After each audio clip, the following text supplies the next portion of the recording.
ঘটনা হয়েছে কালকে আমরা রাতে 10টার সময় আমার বাড়ির সামনে গালাগালি হচ্ছে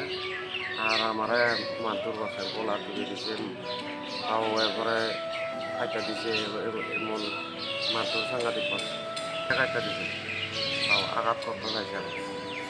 কি তারা নামগুলি হয়েছে সুরেশ কার্তিক চাকরি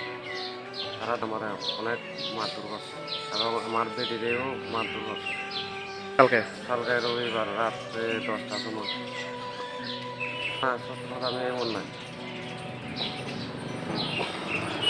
ভুল বলছি না বালাও বলছি না মন্দও বলছি না তারা হঠাৎ করে বন্ধুরা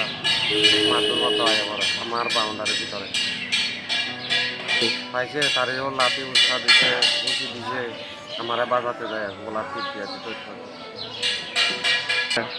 খাইছে মনে হয় কইতাম পারি নাই হ্যাঁ 10টা নতুন বাজার থানাত আমি কেস করছি না ফায়ার সার্ভিস যায় আমার লই আইছে এই নতুন বাজার এই হসপিটালে তখন আমি এই চিকিৎসা অবস্থা আছে আমি ন্যায্য বিচার পাই আর আমার নাম বুদ্ধদেব চাকরি বাড়ি কোন জায়গা উত্তর একশোরে দেপাইছড়ি যারা মারছে তারা বাড়ি কোন জায়গা সারা বাড়িও উত্তর একশোরে